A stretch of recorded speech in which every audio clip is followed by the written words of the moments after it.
Hello and welcome. My name is Henrik. I'm going to show you a little bit around SonarQube and what you can do to set it up and manage it to work together with the TFS, Team Foundation Server 2015, and using continuous inspection, continuous integration, and continuous build with the latest version of Team Foundation Server and the latest build system, the build definition of the web-based build system. So I will show you how to set up SonarQube, and I will also show you how to set up the continuous integration using Team Foundation Server. But first off, we're going to take a little bit of a look here at SonarQube. What is it and what's it good for? As you can see here, it's the dashboard. It's a dashboard showing basically two projects. It's TailSpin Toys and the Fabric and Fibers. If this is the ISO image, I'm using the ISO image from Brian Keller with the Team Foundation Server, with the pre-configured version of Team Foundation Server, and the Fabric and Fiber and the TailSpin Toys already installed within Team Foundation and Visual Studio. This is used for lots of labs and education around the world, basically. So it's the only thing I've done before I started this was actually to update this TFS to 2015, because the Brian Keller version only is the older version, the 2013. So I updated it to 2015, so we can have a little look here and see that it's actually Team Foundation Server 2015. And we have a couple of collections here within this. We have the Fabric and Fiber and the TailSpin Toys. This is all standard stuff out of Brian Keller's VM. And I'm actually logged in as Brian Keller. So I can, who am I? So you see that I'm VSLM Brian. So I'm actually not Brian, but I'm logged in as Brian Keller. And you see that the date here is 2013, so it's quite dated. But for demo purposes, it's working fine. So you just consider that the date is 2013. So here in the dashboard, we can see that the TailSpin Toys and the Fabric and Fiber has already been loaded. We can see a couple of timelines here where I've read in the various versions of the code. You can see here lines of code. You can follow, see that we have a couple of lines of codes, and we can see how many times I've done a continuous inspection of this project. This is the TailSpin Toys. We can see interesting data like unit test coverage, and this is quite good because you only need one enterprise license of let's say you have MSDN and you only need one enterprise license in order to get this, and you need to put that on the server, and the entire team can actually see the unit test code coverage using this method rather than upgrading everyone else to enterprise edition. So it's a good thing. Here we can also see this is the projects we have. The Fabric and Fiber we see in lines of code is that number, and the TailSpin Toys is that number. And here we can see the technical depth. It's 1 hour and 12 minutes for the Fabric and Fiber, 1 day and 4 hours for the TailSpin Toys. And the latest analysis was there. And we can actually customize this screen to show us some interesting things that we want to show. For example, we can look at this technical depth pyramid. This is quite interesting if you want to do like a DevOps team, or if you have running sprints and you want to keep some of the section. Maybe you need high security, maybe you need to put up special rules for security or efficiency or whatever. You need to have that information in order to make sure that you're running in the correct direction.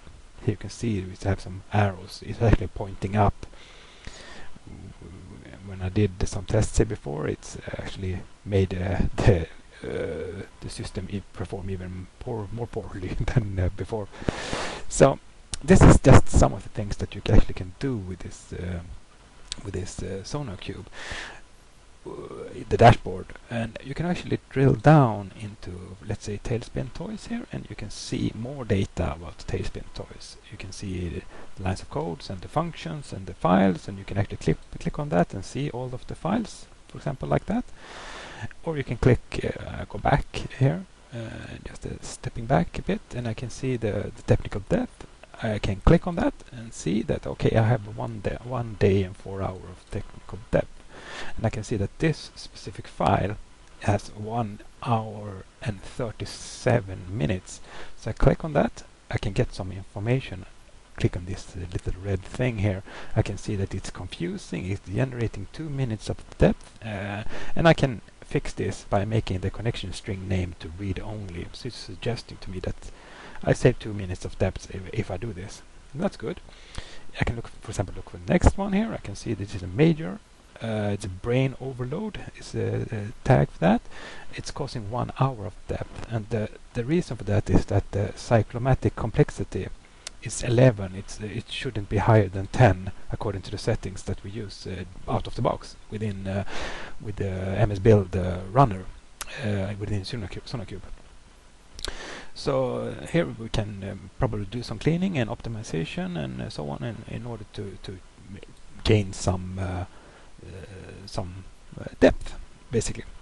So here we have another one. We have 50 minutes of depth. We can remove this useless unassigned local variable SQL because this is not being used, and it's going to save us 50 minutes of depth. So based on this, you can probably get an understanding of what you can actually do with this. You can get the dashboard from the start page. You can actually get the dashboard of both code coverage, test coverage, and you can get the lines of code. That's the most obvious one, but you can also get some analytical data that you actually can use and get some hints of where you can actually make some improvements to your code to make it run smoother and faster and better quality overall. So this is a really good tool. It's mostly being used for Java developers, but now Microsoft is also teaming up with this, with Sonar Source and SonarQube, in order to get more usage of this, I guess, because this is a really good tool, tying together with the continuous inspection and the continuous integration and delivery part of a project. So switching over from there, we can look at the TFS portal. We can go into the TailSpin Toys. We can see that we have some various builds here, and I've set up the build system to run with this new VS and SonarQube. So we can click on this and edit this build, and we can see that I've added 2 lines here. I had one command line before the build and the test, and one after. So this is actually calling a file. It's calling something called MSBuild SonarQube Runner version blah blah, and it's an executable taking some parameters, some version, and I'm also including the parameter of build number. So that's what I'm doing here, and we trigger this on continuous integration. So it's every time I check in something to this source, it's gonna trigger a build event. Or I can just queue up a manual build here. When this build is finished, so I'm building. The first step is I'm actually collecting the data and preparing the system for SonarQube. Then I'm building, then I'm testing, running all of the unit tests, and then I'm producing the actual files and the connections to the database. So I store all of this within the same SQL server as I use for TFS. So you can see here we have lots of different databases. One of them is Sonar. This is actually the SonarQube database. So I'm running in the same database. This maybe not be ideal because these databases can be quite huge. So maybe you want to have a separate database server because I'm running everything on the same machine now. But for demo purposes, it's working. So that's what's happening when I'm trigger something. I can also trigger it manually. So looking at this, we have a standard developer command prompt. I can see here, where am I? I'm Brian, like I said. We can trigger something like this, this command here, and we call it demo. Just a version demo, and this is taking calling an executable located on this path. I can put this into the path as well, so I don't have to write all of this long search path. but it's calling it the begin command with a key of TailSpin Toys and the name of TailSpin Toys. This is the name that's going to show up within SonarQube. So it's going back to SonarQube here. It's the TailSpin Toys tag that we're actually going to set here. So I'm just going to do this, and this version is going to be the version number here that you see here in the TailSpin Toys, because this is the continuous integration part that's actually generating a new build number of 18 in that case. So I'm just going to create something, and I'm just going to execute that. And SonarQube is now executing the runner. It's prepping up a folder as I'm using the iteration 2 of this, and it's producing some data in the out file. So from there I'm just typing MSBuild, and I just do a standard build out of the box. I'm not going to do a test here, so I'm not going to do a continuous inspection of the test. I'm not going to execute the test. And from there I have to run the end command. So it's the same command as, but then I use the end. So I'm just ending it, and it's going to do some JDBC connections here. You see they use the same password and same login string as in order to connect to the SQL server and to push in all of the data. So it's running along here. It's executing lots of stuff, and it's doing some code analysis based on the files. I don't think much has changed within the files for now. So we can just, while it's running there in the background, we can go to this folder, see if we can maybe we can do some cool things here. So I'm just going to go into Brian, because I've checked it out as Brian. I'm working as Brian, and I'm using the workspace in the TailSpin Toys, and I think I'm using the development. Was it right? Yeah, the iteration 2, and here we have the files. This is producing some output files of the Sonar source. So now it's basically finished here, so now I can see that it's up there and been analyzed. So I'm keeping this in the background, so I'm just going to keep this folder in the background here. So we can look here, we should see the latest build. See, it's up here. I created a new demo.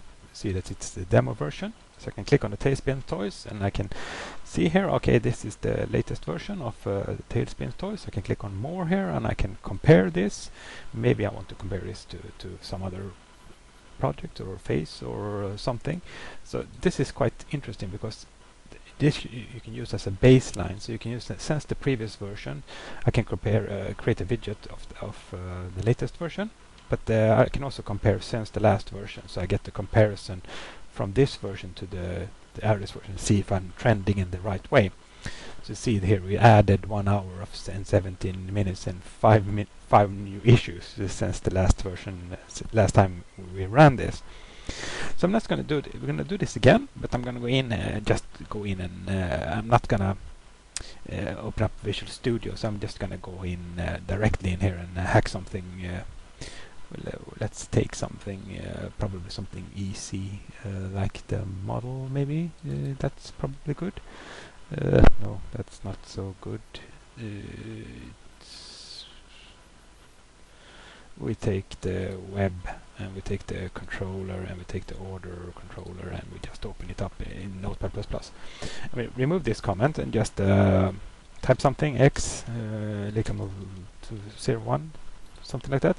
We're not going to use this variable, we're just going to save it, and we add this line. We add another one, just so we can be clear that we should see some difference from the previous one. Now we just saved it, so nothing more than that. So I'm just going to run the same sequence again. We call this demo 2, and we just execute it from this folder. And we call it MSBuild again, and then it's gonna zigzag along, blah blah blah blah blah blah. It's moving along, good. And from there we're gonna just end it, and it's gonna be pushing up. So while this is working in the background, let's have a little look here what I've did to actually make this run. So in the download folder, I've added a couple of things. I downloaded the Java runtime, because it's a Java-based system, so you need to have a Java runtime edition, and I'm using version 8 here of Java 64-bit. So I just downloaded it and executed it, so it's in the system. And also downloaded this MSBuild for SonarQube Runner, which I'm using right now to run the things. And I'm downloaded the SonarQube, all of the SonarQube files. And within the SonarQube folder, if I look here, we have a couple of interesting things that we actually can look at now. We have this in this binary folder. We have the x86 and 64-bit version, and we have this sonar bat file, which actually runs and starts up Sonar. So you can actually install it as a service as well, but I'm executing just as a bat file. So I get this nice little folder here, so I can keep it. As long as I keep this up, this is running. So this is where you start Sonar and from the first time. So before you do that, actually you want to go in and also edit this file, maybe this in the conf Sonar properties. You want to check this off, and you have some interesting things that you want to keep a look out for. This is probably the first thing that you encounter is database connection. Out of the box, you can use the embedded version, the included version, and it's using internal database so it can work. But I've hooked it up to the Microsoft SQL Server using this connection string. So this is something that you can have a little look at, because it's can be quite tricky to get this to work. Because it's JDBC, it's not as intuitive as Microsoft SQL Server connection strings, ADO connection strings. So it's a bit different. So maybe you need to update your settings accordingly in your system. But this is working for this version. So uncheck it by removing this hashtag. You should have it. And also I changed the Sonar web port. The default is 9000, because in this Brian Keller VM the 9000 version was also already occupied, so I just put it to 9090. And another thing that I also changed was the Elasticsearch, because the Elasticsearch needs to have port 9002, I think, or 1, and I changed it to 0, and the CFort is using the first available free port, because Elasticsearch is used for indexing and doing the searching and all of this nice stuff. So I think that was it. And the rest of the stuff here can be turned on and off and tweaked accordingly to your system, but that's the only thing I needed to change in order to make this system run. And also within this Microsoft build, this Sonar Runner, I've moved this and I created a folder based on the C drive, the SonarQube, and I put all of this data here. And I only changed this XML file here, and I put this to 9090, the same port as I have the Sonar source, and I put the same connection string to the JDBC. So this is in order for the Sonar Runner, the system I have had here in order to upload the data. So going back to this little nice dashboard, we should have demo 2 here. That's nice, that's cool things. Then I should be able to see from this version to the next version. If we compare to the previous version, we should see that I have added 4 new issues and added 40 minutes of depth. That's the reason for that, is that I actually changed something within my file. You see here we have unused variable x and 2 issues based on that. So it's not a good thing. So you can see here I'm generating quite a bit of depth just because I'm instantiating a variable that I'm not using. So just to get rid of that, we can go back here and we remove that, and we see if we get ourselves into a better shape. Now we just turn it off like that, and we can do this, run this again. Same thing, we do this demo 3 this time. And we keep on chewing in the background. MSBuild, and it's ticking along. It shouldn't take that long, and we should run the last command, the end command. It's probably going to take a little bit longer.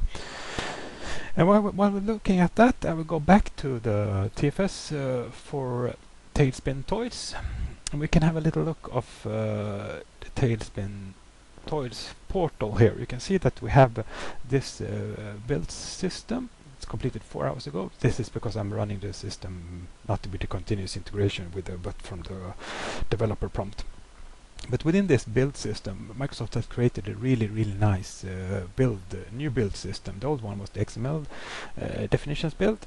I haven't updated that with the SonarQube yet, but you can do that as well, of course, if you want to. So looking at this definition here, what I've done is that I've added a line here. You see I'm running the same as I did with from the command prompt. It's the same exe I'm calling to, but I'm changing the version to this internal parameter, so I get the latest build number. And from there I'm running the end command, the same thing as I did from the command prompt. But here I'm also using the test. It's locating all the test files within this project, so it's doing all of the tests as well. And I had this on the trigger of the continuous integration, and I'm pushing it. I'm looking at this folder, this iteration 2, the same one I'm using from the command prompt here. So let's go back to the SonarQube and just have a little check here and see that we should now be in a better shape than we were last time, because as we added and now we removed. So we see that first we added the 4 new issues and the 40 minutes of depth. Now we removed it again. So it's looking good. It's working. That's a good thing. And now to spin off this continuous integration, because I also want to see the test coverage, the test how well the tests are actually working. So maybe I need to spin up the studio here, and we will see this is the solution, right? And I will hack into this maybe a little bit and see if we can do something cool here within this this little thing here. We have some tests up and running here. Yeah, we have. I did some tests before. This should actually be 1 r equal to 1. So this will fail now when if I push it to 10. But for test purposes, I will just do like this, and I will just save that file. You see now that we have changed it, and we had this continuous integration on the build. So as soon as I check in something, it will trigger a build event. But I can also just queue up a new build here, and it will run in the background. But we can do this from the studio, and we just check it in here. This will, of course, this test will fail, and we just do a fail test, and we just check it in. So it's checking in the change set, and we can go here to the build, and we should be able to see some progress within the build. We can just click it here, and we should be able to see how it's running along. I was hoping to see something here, but anyway, we can go to this here. Maybe we should see something. Maybe the system is consuming all of my resources, so I'm not getting the updates I want. Is it even triggered? It's running. Cool. Anyway, we will see how it's progressing. We go back to SonarQube and have a little look here if we can show you something cool. The system is really slow now. That's probably the reason, because I'm kicking off everything from the same machine, so it's probably using all of my resources. I will just go into here and see how I'm performing. The CPU is working really hard. It's kind of chewing along here. I don't have the best of machines, but not the worst either, so should be pretty okay. But it's hitting into the roof, so I will just have to be patient. I will queue up a build after this, and I will show you how we can see the progress of this. So what I'm hoping for now is that this version here will be updated, and also we can see this lines of code and coverage of the code test coverage, the unit test coverage. So I'll just try and load that one. It's really slow. The system is chewing along. Click here to view the details. Yes, I want to view the details, but it's finished. It's actually built. The system is built and all tests passed. How can that be? We had a failed test. This is interesting. Anyway, it passed. The entire test was passed, and within SonarQube we have this. Now we have this color. We also have the test coverage, and we should be able to see here. But I'm interesting. How did that test actually? How did that succeed? Didn't I change that? Ah, I changed it back to 0. Okay, at 1. Sorry, it should pass, of course. I'll do the same thing again. Change it back to 10. And before I check it in, I want to trigger a new event immediately, because I want to show you this test coverage, that you can actually see the percentage of how good the test, what type of test is actually been covered within the test studio. So let's do it like this. I will go in here and I will change it to 10. Or just something, change it to 2 because it's r equal to 2. It should only be 1. And we do a save on that. And now we should have a failed test when I check this in. Failed test. And we should check it in. So that's chewing along, and we should now be able to see here within this. We should be able to see the queued build, and we have the build here, and we should be able to see the console output. And we can see that it's what it's actually doing now. On the left hand side we see getting the sources. It's downloading all those sources. It's running the executable for Sonar Runner from the MSBuild. Now it's building the actual solution. So it's looking good so far. It's all green. And of course I can set up a gated build if I want to. I can have, if it's not passing one of these tests or gates, it should fail. But I don't have that at the moment. I only have so it should keep on pushing for this. So now we see here that one of the tests actually failed. So we have something failed within this build. So we have managed to break something within the test. In the code we checked in now actually failed something. So that's interesting. I can get more data of this. I can click on this as soon as it's finished. I guess I will be able to see the details of this build. It's probably gonna upload it first to the SonarQube server. Maybe I need to add more memory to this virtual machine. It's kind of slowish. It's working hardish. So we'll just let it spin along here.